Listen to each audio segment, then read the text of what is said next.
There are truths that don't just hurt, they tear the soul apart. Truths that once revealed offer no way back. Truths that destroy the fantasies you grew up with, those you were taught to call love. But it is precisely those truths that have the power to rip you from the lie, to shatter the spell that kept you walking through life half asleep. And among all of them, there's one that most men refuse to face. Women don't love the way you love. They never have. And as long as you don't understand this, you'll remain trapped in a cycle of unreciprocated giving, blind idealization, and repeated pain. You're not suffering because of her. You're suffering because you're clinging to a mental construction that was never real. What hurts is the fantasy, not the person. What crushes you is realizing that everything you thought was mutual was, in fact, just a projection. Schopenhauer, the philosopher many called a pessimist, was one of the few who dared to say it bluntly. He dismantled the romantic ideal with a pen that never asked permission to offend. According to him, what we call romantic love is nothing more than a trick of the species, a mechanism carefully designed to keep the man distracted, committed, devoted, but never truly reciprocated in the way he hopes. What you call a soulmate, she might call stability. What you see as eternal, she may view as merely functional, and not because she's evil, because she's programmed just as you are, but from a different logic. And that mismatch between your idealism and her biology is the root of your suffering. This isn't about blaming, it's not about hating. It's about seeing, about opening your eyes to a pattern that repeats itself in the lives of millions of men who gave everything and received only silence. Not because they weren't enough, but because they never understood the rules of the game. A game where you offer your soul expecting eternity, while she only responds to a silent, ancient, efficient impulse. And when that impulse stops activating, you stop mattering. Schopenhauer didn't speak out of resentment. He spoke out of clarity. What he saw in the dynamic between man and woman was a system of unconscious forces where romantic love is merely decorative surface. Behind every promise of forever, behind every gesture you interpret as deep connection, a biological logic is at work. One that doesn't ask for permission, and that logic is cold, strategic, functional for her. Love is not a sacred destination. It's a means, an instrument of selection while you believe you're living an epic story of souls finding one another. She often, without conscious awareness, is evaluating whether you meet her current needs. Status, security, provision, protection, not out of malice, but by design. Her instinct is not calibrated to idealize, but to survive, and when someone appears who represents a better option on that silent board, her body knows before her mind does. The spark dies, and you're left confused, thinking love disappeared out of nowhere, but love was never what you thought it was. That disconnection you can't explain logically, that sudden coldness you don't know the origin of. It's not betrayal in the way you understand it. It's biological adaptation.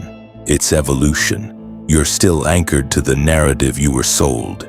If you love purely, you'll be loved in return. But she doesn't respond to purity, she responds to functionality. And if you stop being useful in that emotional, economic, or social structure, you stop being chosen, you stop being needed. The mistake isn't in her for changing direction, the mistake is in you.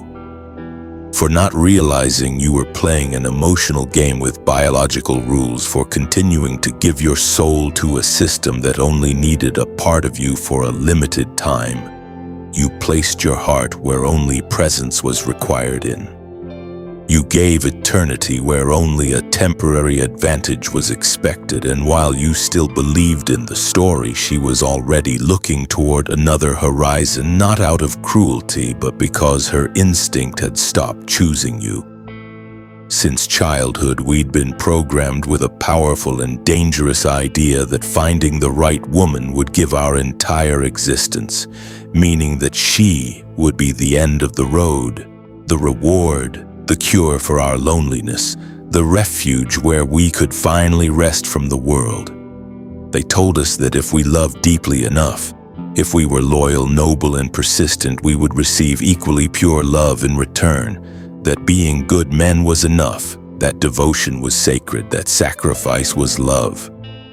But no one told us she wasn't dreaming the same dream. No one warned us that her logic does not respond to romantic depth, but to instinctual need.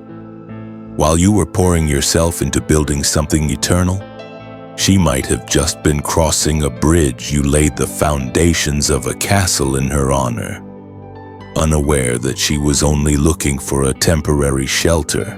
The total devotion you offered wasn't seen as an act of greatness. It was often perceived as a sign of weakness, because to the female instinct, security isn't found in devotion but in strength. And if your love makes you lose your center, your power, your dignity, then you become less desirable, less useful, less necessary. Men believe the more they give, the more they will be loved. But they fail to see that unconditional giving often communicates only one thing: that they're willing to abandon themselves, and that, far from inspiring, connection breeds disinterest, because in this hidden game of biology and selection, value is not in how much you sacrifice. It's in how much you can lead without losing yourself, without crawling, without disappearing. And when she leaves, when silence replaces promises, the man doesn't just lose a woman. He loses a part of himself, because he made that story his identity, because he believed his worth was tied to being chosen. But Schopenhauer said it without flinching: what you feel as eternal love may be for her just an episode. You confuse it with destiny, when for her it was just circumstance. The most devastating moment is not when she leaves, it's when you, standing in front of the mirror, realize that everything you gave didn't change a thing. That your messages, your gestures, your sacrifices didn't mean the same to her. That while you were building an emotional home, she was constructing an unconscious survival strategy. And that abyss of meaning is what breaks you, because you thought you both loved from the same place, from the same longing for transcendent connection. But no, you gave your soul. She evaluated conditions, and there you are, shattered, pleading with your heart for something she had already resolved with her instinct. There's no going back, no speech can reignite a flame that only burned because you served a function. When you're no longer useful, you're no longer desired, and while you beg, she no longer feels. While you replay memories, she's already projecting herself toward what's next. Her instinctive radar isn't waiting for your understanding, it just operates. And here comes the cruelest part. The more you beg, the more you dissolve. The harder you try to prove you're worth it, the less you're worth in her eyes, because the man who gives everything without boundaries, without demands, without limits, ends up as an emotional, disposable object. Not because she planned it that way, but because instinct doesn't reward powerless giving, it rewards dominance, direction, self-control.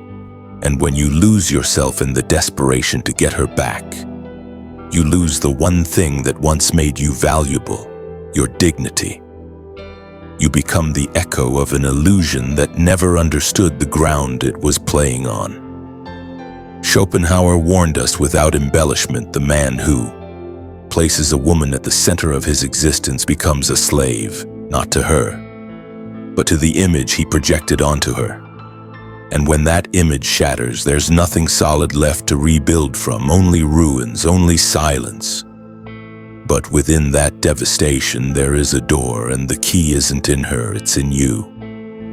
The key is this: I allowed it, not as an act of guilt, but as a point of origin. If you allowed the idealization, the blind devotion, the self-abandonment, then you can also allow your reconstruction. You can stop looking outward toward her and begin to look inward, not as a man who needs to be loved to feel complete, but as one who finally understands his own worth beyond any external validation. That doesn't mean becoming cold or hateful or closed off to love. It means waking up, seeing clearly, understanding that a woman is neither a goddess nor a demon, but a being with a different logic. That her primary impulse is to select, evaluate, and move forward according to what her biology dictates, not your idealism. And now that you are aware of this, you have the power to choose who you share your energy with, because you are no longer trying to be chosen. You are choosing when you stop idealizing something stronger than illusion. Is born clarity. A clarity that tells you your worth isn't measured by how much you give or how unconditionally you love, but by how loyal you remain to yourself, even in the face of desire. And that clarity changes you. It returns the dignity you had placed in her hands. You become selective, not from arrogance, but from deep respect for your essence. Schopenhauer didn't want men to become cynics. He wanted them to stop suffering from playing a game whose rules they didn't understand. He wanted them to awaken to stop seeking transcendence in others that can only be built from within. To stop sacrificing their purpose for a promise that was never made from the same place. Because when the veil drops, when the illusion dies, something powerful is born. The man who doesn't beg for love, who doesn't plead to be seen, who doesn't trade his soul for scraps of affection. The man who chooses himself every single day, and that is the only man who is truly free.